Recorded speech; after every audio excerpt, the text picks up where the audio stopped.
Salam alaikum, bonjour ou bonsoir aux personnes qui m'écoutent à n'importe quel moment de la journée.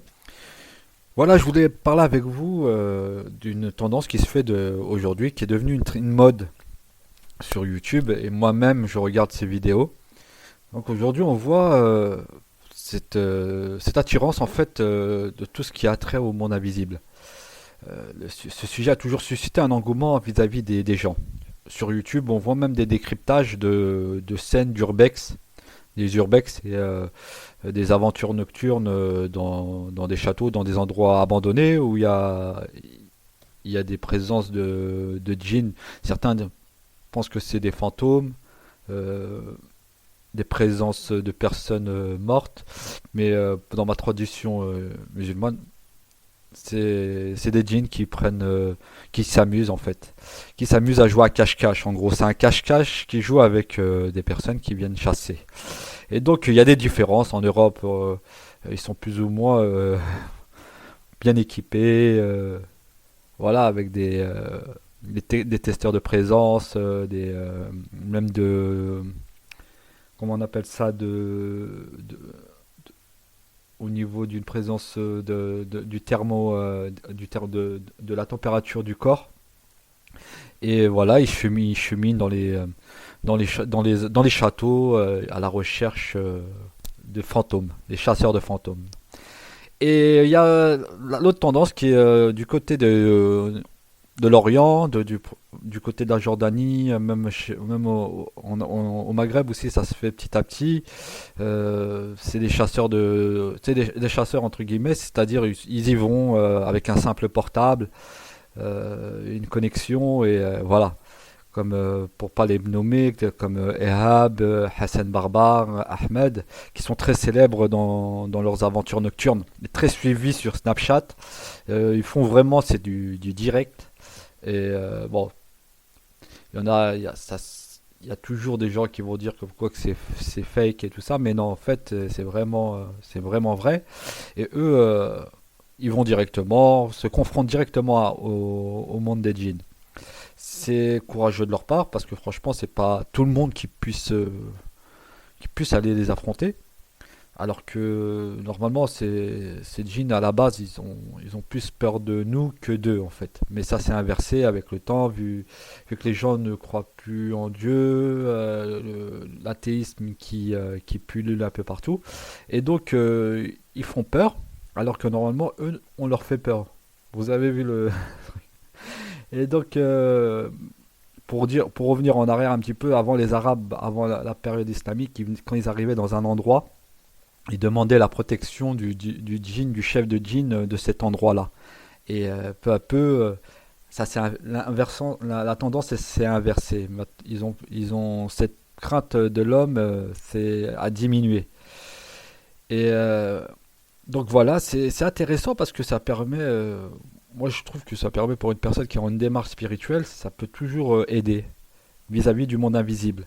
Parce que maintenant, malheureusement, les gens, tellement ils sont éblouis par les jeux vidéo, par les nouvelles avancées dans les films, etc., etc. Donc ça pollue les gens. On va demander à une personne de méditer, ne serait-ce 5 minutes.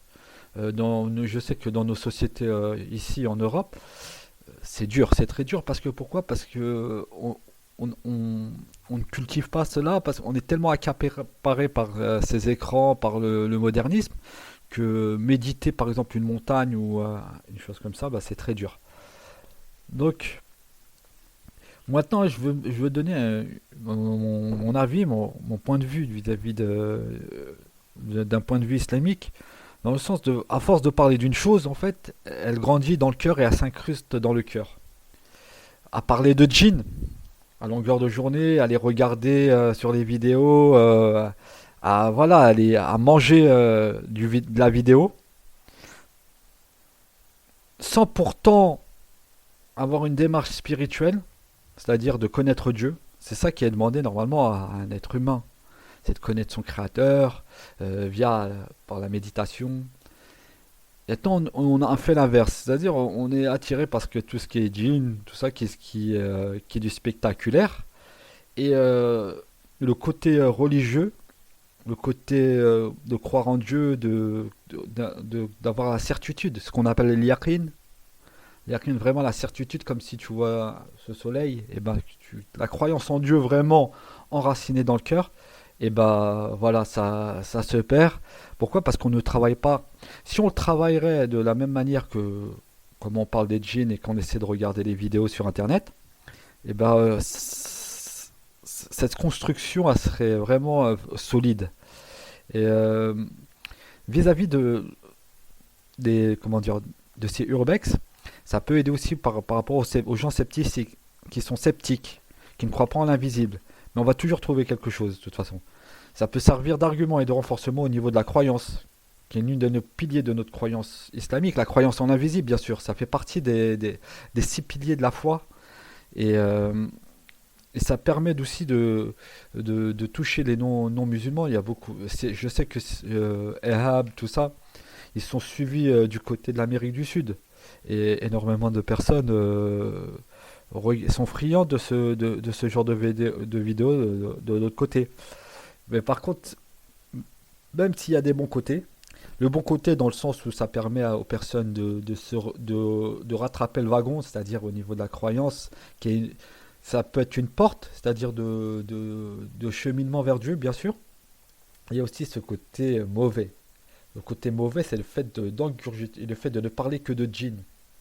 Et de parler de djinn, de djinn, de djinn, ça affaiblit l'être humain. Ça affaiblit l'être humain, ça rentre la peur des djinns au cœur. Excusez-moi, ça rentre la peur du djinn au détriment de la peur de Dieu. Bien sûr, la crainte d'Allah. Et cette chose-là, ça peut être très, très, très, comment dire, ça peut détériorer au niveau de la foi. C'est-à-dire, à force de parler de ces choses-là, et ben, l'essentiel, on l'oublie. Et ça peut être une ruse de Satan. Et ça ne peut qu'être une ruse de Satan. Et normalement, cette chose-là, ça ne doit pas devenir un divertissement. Il doit y avoir une démarche derrière. Je parle des personnes qui traduisent les vidéos, qui traduisent. C'est un bon travail, c'est très bien parce que ça permet d'avoir un- de toucher n'importe quel jeune, les jeunes, etc. Et il ne faut pas que ça soit simplement un divertissement, il faut aussi que ça soit accompagné d'une pédagogie, à une éducation spirituelle. Ça ne doit pas être quelque chose qui doit euh, être un divertissement que tu regardes avec des pop-corn, voilà, tu vois, de regarder comme du Netflix, quoi. Et il y a aussi le fait de starifier aussi les chasseurs de djinns.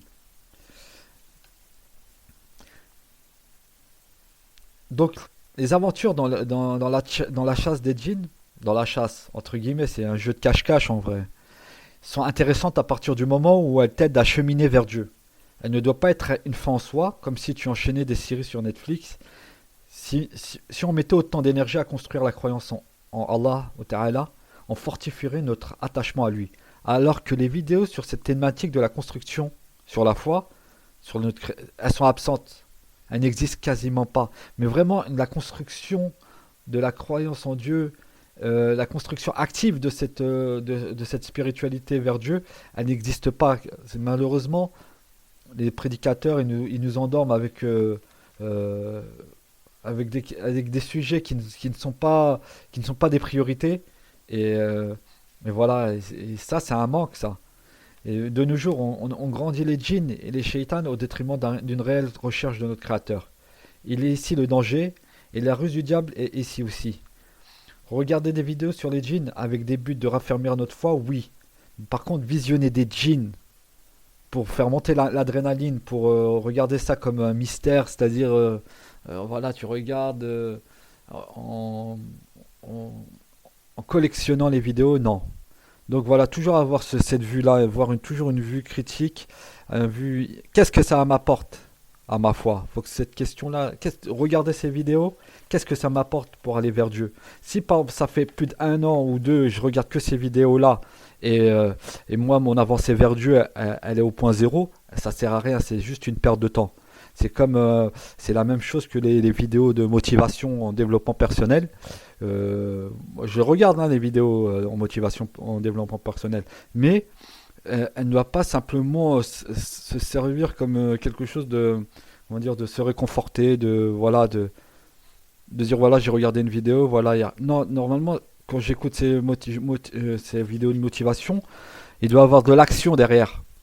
C'est ça le plus important, c'est l'action. L'action, s'il n'y a pas d'action, il n'y a pas de développement. Ça reste que des, ça reste que des savoirs vides. C'est-à-dire, tu vas apprendre la notion des habitudes, par exemple, tu vas jamais, si tu n'agis pas, si tu écoutes que des vidéos de motivation, tu vas jamais y arriver. Que ça soit même dans le sport, dans quoi que ce soit. C'est l'action le plus important, de poser des actions. Après, en fait, réflexion, action, tu écoutes et t'agis. Sinon, j'espère que ça vous a plu. Et n'hésitez pas à vous abonner, et à liker et à transmettre. N'hésitez pas même à vous abonner. Et voilà, si vous avez d'autres conseils, Inch'Allah, il n'y a pas de problème. Allez, salam alaikum.